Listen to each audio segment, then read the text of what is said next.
Ummaviy xalifalarning 8-chisi bo'lgan Umar ibn Abdulaziz ibn Marvon garchi 2 yil davlatni boshqargan bo'lishiga qaramay, o'zining adolati, idora ishlaridagi islohotlar bilan butun dunyoga mashhur bo'ldi. Shu bois uni bobosi Umar ibn Hattob roziyallohu anhu ga qiyoslab 2-Umar deyishgan. Umar ibn Abdulazizdek ulug' tobiinning hayotini o'rganish yurtimiz musulmonlari uchun foydali bo'lishini inobatga olib, Ramazon tuhfasi o'laroq serialni o'zbek tiliga tarjima qilib, e'tiboringizga havola etishga jazm etdik. Ushbu serial barchamiz uchun xayrli bo'lishini Alloh taolodan so'raymiz. Umar ibn Abdulaziz 5-adolatli xalifa.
Birodar, suv ber. Ana, idishda borini ich. Agar musulmon bo'lsang, avval salom alik qilib bismillohni ayt. Keyin yaratganga yomg'ir yubor deb iltijo qilsang, ma'qul bo'lardi. Allohdan o'zga iloh yo'q.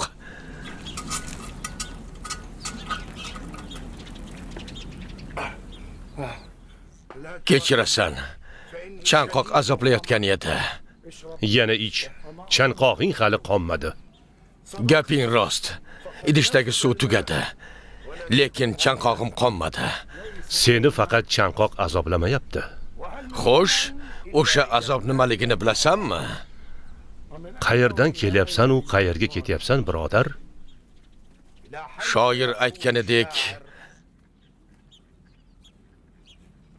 non uchun qilsam mehnat, topurman o'sha nonni. Izlasam gar shonu shuhrat, bo'lurman alal uning egasi. O'sha shoir shonu shuhratga erishdimi? Yo'q, u shunchaki orzusini bayon qilgan. Bu yo'lda quvvati yetmasligini anglab yetgan. Senchi, murodingga yetarmikinsan? Albatta-da. Agar murodingga yetsang xabarini ber. Orzularim murodiga yetsam, sen turgan vodiyni ezgu amallarim bilan to'ldirib tashlayman. Chanqog'imni qondirmagan suv evaziga shu yerda quduq qazdiraman. Nazarimda umaviylardansan. Kelib chiqishdan unday bo'lmasam-da, bir kun kelib bu sharafli nomga albatta ega bo'laman. Umaviy yoki Marvoniylardan biri bo'laman. Meni eslab qol. Qaysi urug'dansan?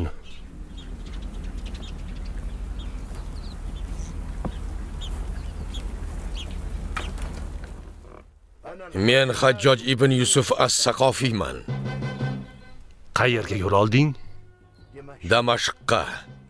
Amirul Mu'minin Marvon ibn Hakamga bay'at qilgani ketyapman.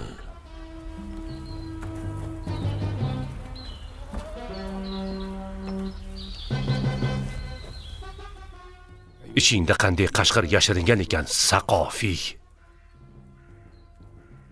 Qashqir! Qashqir! Qashqir paydo bo'ldi! Qashqir paydo bo'ldi! Ehtiyot bo'ling yigitcha! Qashqir! Qashqir paydo bo'ldi! O'lja ilinjida qashqir paydo bo'ldi! Ogoh bo'l yigitcha!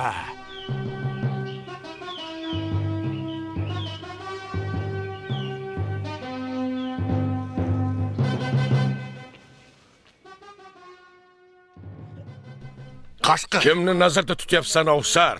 Qashqir katta o'lja izlab keldi. Ogoh bo'l yigitcha. Qashqir o'lja izlab keldi. Ehtiyot bo'l yigitcha. Qashqir o'lja izlab keldi. Qashqir. Kimni ogohlantiryapsan?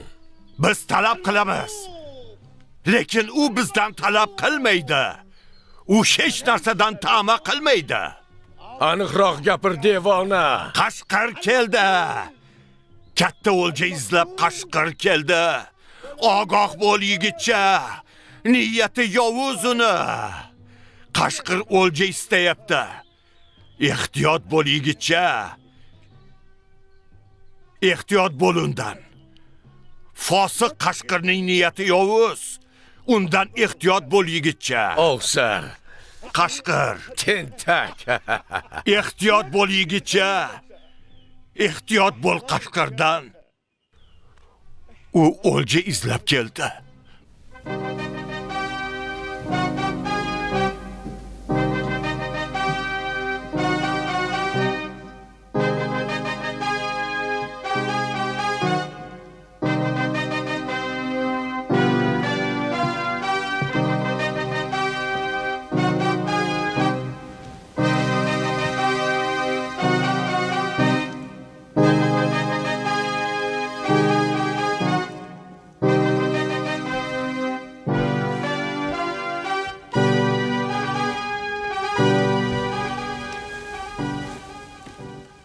Ey Marvonning farzandlari, mana otangizga mo'minlar bay'at keltirdi.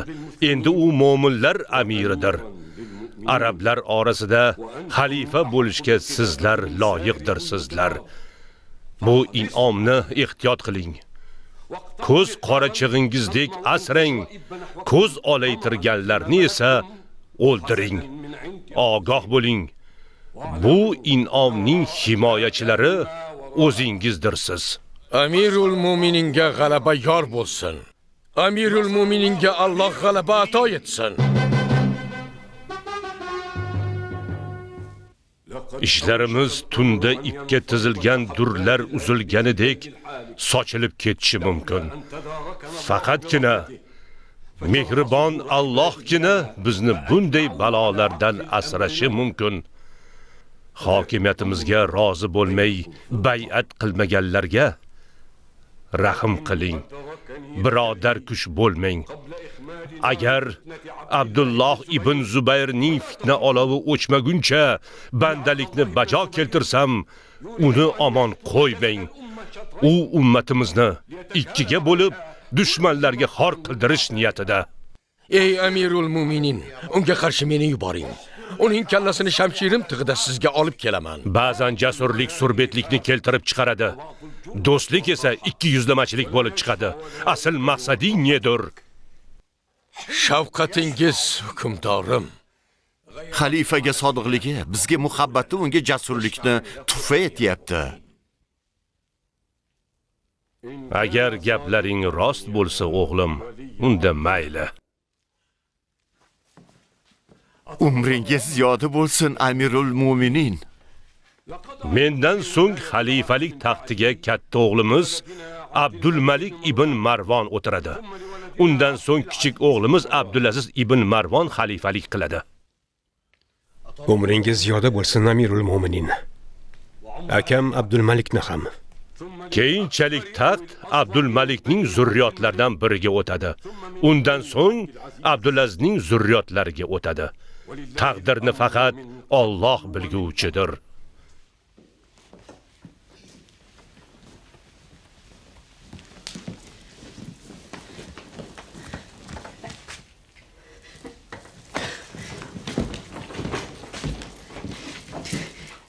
Qandaydir cho'ponning qizi bo'lajak xalifaning rafiqasi bo'lsa-ya, uning o'g'illari aslo hukmdor bo'lisha olmaydi. Hech qachon. Bu bo'lishi mumkin emas. G'azabdan ko'zlaring ko'r bo'lib, otangga, birodarlaringga Alloh tomonidan ato etilgan yaxshilikni ko'rmayapsan. Toki ikkimiz hayot ekanmiz. U na rafiqa bo'ladi, na xalifaning onasi bo'ladi. Men bunga aslo yo'l qo'ymayman. Ovozingni o'chir. Alloh otang va jigaringni umrini ziyoda qilsin. Qani kiring.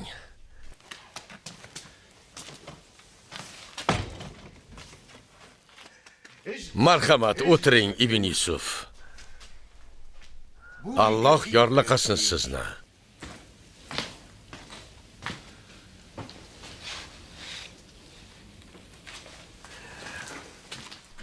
Qorning ochiqmadimi? Mehmon buyursa, odobdan bo'lmas, Sayyid. Dirham. Labbay Sayyidim Shuayb. Mehmonimiz Hajjojga ozroq taom keltirsang. Ozroqmi yoki hammasinimi? Ozroq dedim-ku, Ovsar. Ozroq olib kelaman.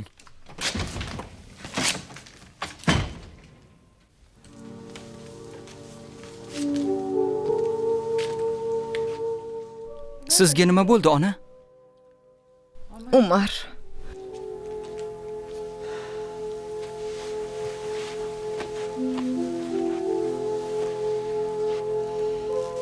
Otang valiahd bo'ladi.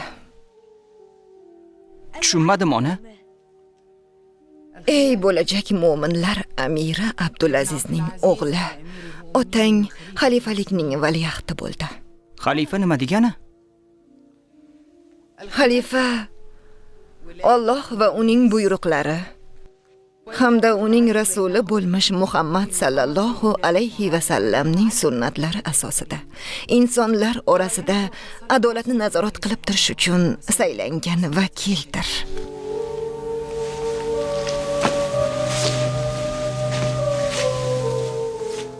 Katta bobong aynan shularga amal qilgan bolajonim. Osim bobom hammi? Bu nima deganing? Osim bobom ham otalari Umarning merosxo'ri bo'lganmi? Sen javob ber.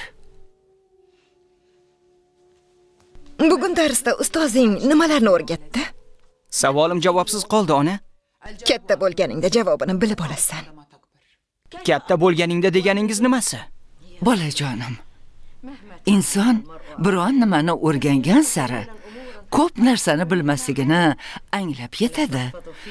Qur'ondagi oyatni esla. Sizga juda oz ilm berilgandir deb ayt.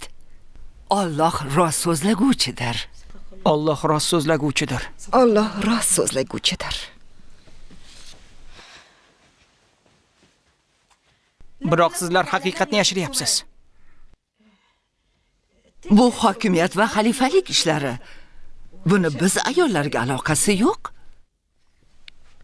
Xuddi shuro majlisidagi erkaklardekmi?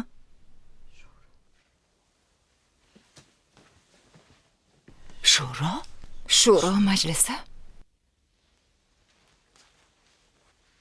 Ijozatingiz bilan.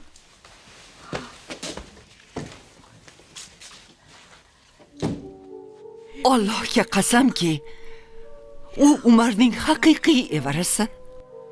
U bu gaplarni qayerdan oldi?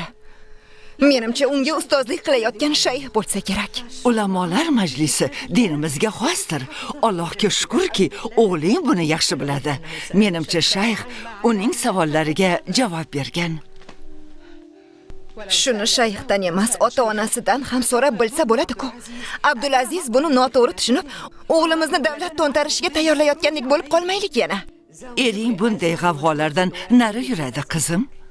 Qani edi butunlay voz kechsa. So'nggi vaqtlarda ko'nglim g'ash bo'lyapti. Xatar kelib o'g'lim va erimni halok qilmasin deyman. Xuddi Madinada otang va amakilaringga o'xshab. Ey Umar ibn Xattobning o'g'li Osimning qizi. Qani edi biz bilan birga Damashqqa kelganlarida edi. Qani edi bu yerdan ketsam. Men uchun bobong yashagan uydan Madinadan go'zalroq shahar bormikan? Bu yerda qalbim ezilyapti. Adolat qaror topib, Abdulloh ibn Zubayrning odamlari ketguniga qadar shu yerda qoling. Otangdan xavotirdaman. Ibn Zubayrning odamlari barcha umaviylar va ularning tarafdorlarini yomon ko'rishadi. Shunisi tashvishli qizim. Jobir, aloqam yo'q bo'lgan ish yuzasidan savol berib javob kutyapsan? Ey Osim Umar ibn Hattobning o'g'li, qanaqasiga aloqang yo'q? Axir kuyoving yaqindagina Madinadan quvilgan Marvon ibn Hakamning vorisi bo'ldi-ku, ha? Ey Jobir, agar Madina hukmdori bo'lganingda, sen ham kuyovingni yoningda olib o'tirgan bo'larding. Nima, mabodo Shomga borib Marvon va uning o'g'illariga bay'at berish niyating yo'qmi? Kim biladi, balki maxfiy ravishda maktub orqali bay'atingni yuborgandirsan. Umar ibn Xattobning avlodlari hech qachon munofiqlik qilishmagan. Buni odamlar juda yaxshi bilishadi.